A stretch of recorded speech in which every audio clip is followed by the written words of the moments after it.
Hello everyone. इस lecture में हम लोग मेल रिप्रोडक्टिव सिस्टम और उसके डिफरेंट ऑर्गन्स, लोकेशन और उनका फंक्शंस के बारे में स्टडी करेंगे। जैसा कि आप यहाँ देख रहे हैं, एक sectional view of male reproductive system बना हुआ है। इसके डिफरेंट ऑर्गन्स लोकेटेड हैं। हम लोग बारी बारी से उनके बारे में स्टडी करते हैं। तो मेल रिप्रोडक्टिव सिस्टम के अंदर कई तरह के ऑर्गन्स आते हैं। तो इसमें से पहला प्राइमरी रिप्रोडक्टिव ऑर्गन, जिसे मेल गॉनेड भी कहा जाता है। और मेल गॉनेड के अंदर टेस्टिस आते हैं। टेस्टिस दो होते हैं और दोनों ही टेस्टिस एक्स्ट्रा एब्डोमिनली, मतलब एब्डोमेन के बाहर एक थैलियोनुमा संरचना में, जिसे कि स्क्रॉटम या स्क्रॉटल शैक कहते हैं, के अंदर आते हैं। प्राइमरी रिप्रोडक्टिव ऑर्गन और मेल गॉनेड विच इज टेस्टिस, और ये टेस्टिस स्क्रॉटम के अंदर लोकेट रहता है। तो लोकेशन के बारे में आपने जाना।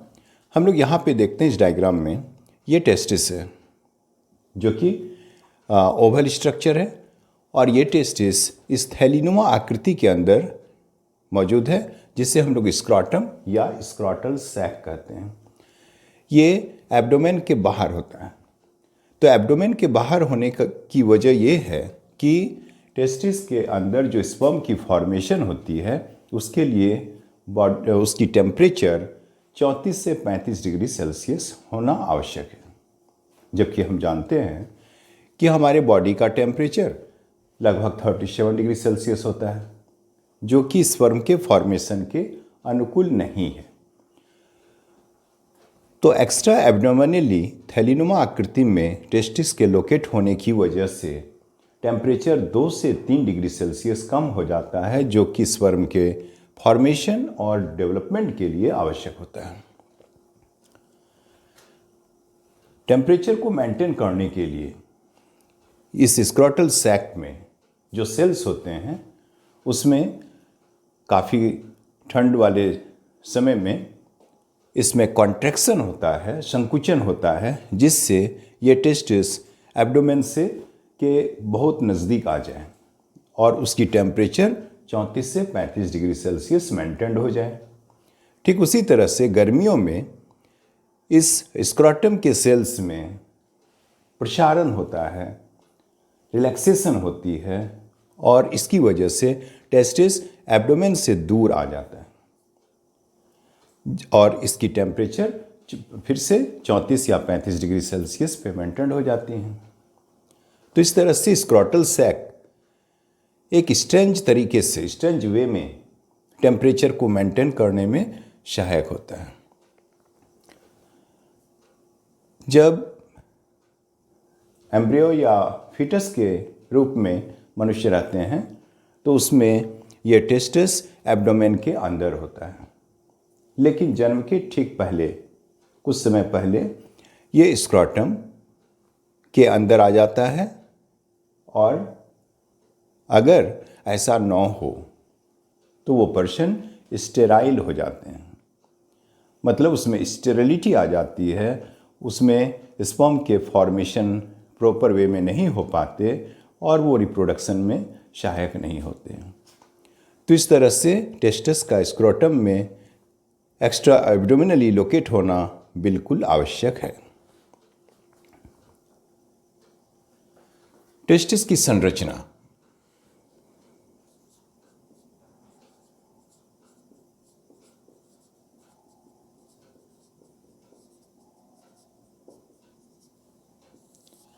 टेस्टिस TESTIS ये सिंगुलर फॉर्म है, और TES टेस्टिस ये प्लूरल फॉर्म है। तो टेस्टिस की संरचना कैसी होती है? टेस्टिस, जैसे कि हम लोग यहाँ पे देख रहे हैं एलएस ऑफ टेस्टिस, इसके अंदर ये टेस्टिस है, और इसके अंदर इस तरह से 200 से 300 कंपार्टमेंट या चैम्बर्स होते हैं, जिसे कि लोब्यूल्स कहते हैं। तो ये लोब्यूल्स यानी कि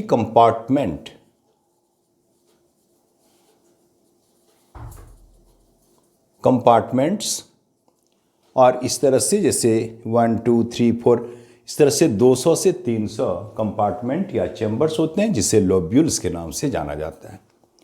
हम लोग यहाँ पे देखते हैं कि जो सेमिनिफेरस ट्यूब्यूल के अंदर स्पर्म्स का फॉर्मेशन होता है, इस प्रोसेस को स्पर्मेटोजेनेसिस कहते हैं।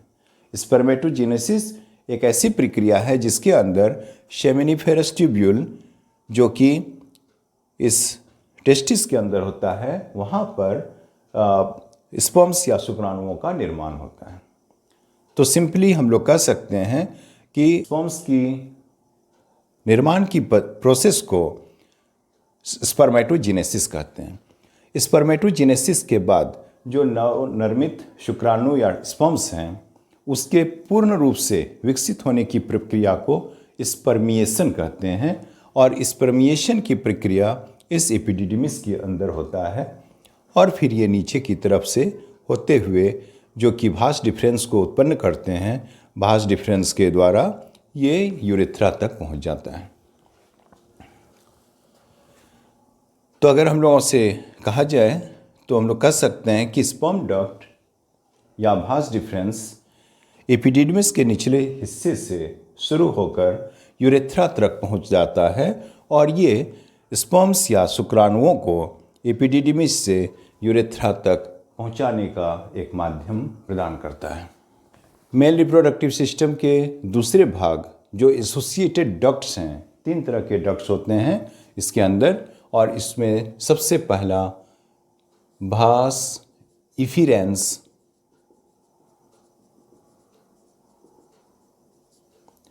जिसे हम लोग भाषा इफेरेंसिया या इफिरेंट डक्ट्स भी कहते हैं।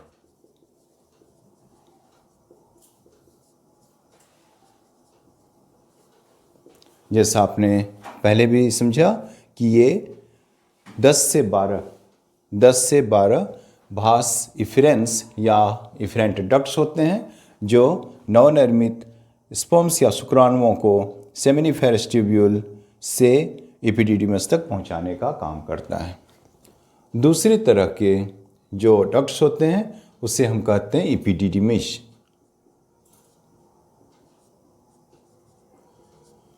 टोपीनुमा संरचना जो टेस्टिस के पिछले भाग में ऊपर से नीचे की तरफ, और यहाँ पे स्पर्मिएशन की प्रोसेस होती है जिसमें नवनिर्मित शुक्राणुओं को भोज्य पदार्थ और ऑक्सीजन प्रदान किए जाते हैं, जिससे उनका पूर्ण रूप से विकास हो जाता है।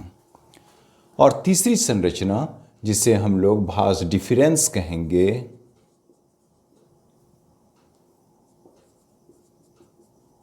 इसे स्पर्म डक्ट भी कहा जाता है,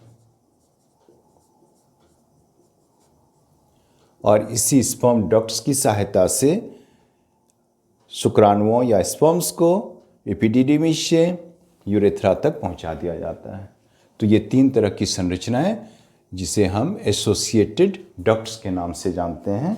एसोसिएटेड ऑर्गन्स के अंतर्गत पहला जो भाग होता है उसे कहते हैं यूरेथ्रा, और दूसरे हिस्से को पेनिस कहा जाता है। तो यूरेथ्रा, जैसा कि हम लोग देख रहे हैं कि यूरिनरी ब्लैडर जिसे मूत्राशय भी कहा जाता है, यहाँ से यूरेथ्रा की ओरिजिन होती है। ये संरचना यूरेथ्रा की है और ये 2 तरह के कार्य को संपन्न करते हैं। पहला यूरिन को शरीर से बाहर निष्कासन में सहायता करना, और दूसरा जो भास डिफरेंस, ये भास डिफरेंस इसके अंदर सीमेन को लाकर पहुंचा देता है और इसका भी प्रवाह इसी यूरेथ्रा से होता है। तो इसे ड्यूअल फंक्शन कहेंगे क्योंकि ये 2 कार्य करते हैं। तो ड्यूअल फंक्शन दोहरा कार्य को संपन्न करने में यूरेथ्रा हेल्प करता है। ये भी एक डक्ट होते हैं और ये यूरेथ्रा पेनिस के अंदर, पेनिस जिसे शिश्न भी कहा जाता है, इसके अंदर से होकर गुजरता है। तो पेनिस ये मस्कुलर स्ट्रक्चर है, मांसपेशियों से बना हुआ स्ट्रक्चर है और इसमें कुछ इरेक्टाइल मसल्स होते हैं जो कि इरेक्शन ऑफ द पेनिस में हेल्प करता है स्टिमुलेशन के दौरान। प्रत्येक लोब्यूल में 3 तरह के सेल्स होते हैं। सेमिनिफेरस ट्यूब्यूल्स सेल्स से बने हुए क्वाइल्ड हाईली कॉइल्ड स्ट्रक्चर्स होते हैं जो प्रत्येक लोब्यूल के बीचों बीच होते हैं, और ये सेमिनिफेरस ट्यूब्यूल के अंदर स्पर्म की फॉर्मेशन होती है। स्पर्म का फॉर्मेशन इसी लोब्यूल के अंदर होते हैं, और ये स्पर्म मीन्स शुक्राणु, तो शुक्राणुओं का निर्माण होता है सेमिनिफेरस ट्यूब्यूल के अंदर। इसके अंदर दूसरी जो संरचना होती है उसे कहते हैं इंटरस्टिशियल सेल्स, या इसी का दूसरा नाम होता है लेडिग सेल्स।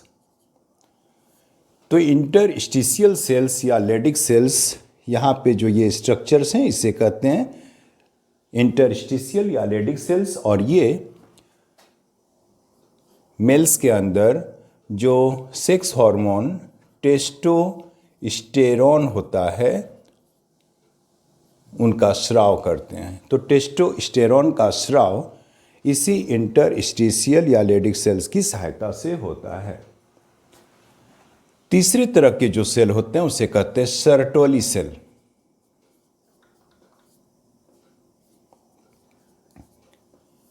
सर्टोली सेल्स प्रत्येक कंपार्टमेंट या लोब्यूल के अंदर होता है, सेगमेंट के अंदर होता है, और ये जो नवनिर्मित स्पर्म यानी कि शुक्राणु हैं उन्हें भोज्य पदार्थ और ऑक्सीजन प्रदान करते हैं।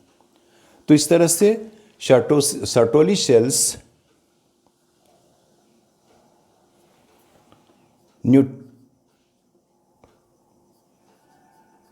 न्यूट्रिशन को प्रोवाइड करते हैं, न्यूट्रिशन प्रदान करते हैं।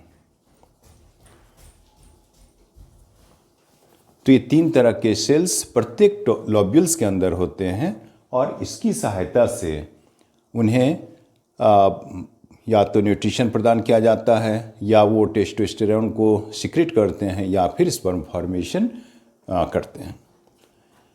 इसके बाद हम लोग देखते हैं यहाँ पे बहुत सारे इस तरह की आकृतियाँ जिसे इफेरेंट डक्ट्स कहते हैं, ये संरचनाएं इफेरेंट डक्ट्स। और जब सेमिनिफेरस ट्यूब्यूल के अंदर स्पर्म यानी कि शुक्राणुओं का निर्माण होता है तो वो इन्हीं इफेरेंट डक्ट्स के माध्यम से के द्वारा इस टोपीनुमा आकृति में चले आते हैं, और इस टोपीनुमा आकृति को हम लोग इपिडिडिमिस कहेंगे, इपिडिडिमिस।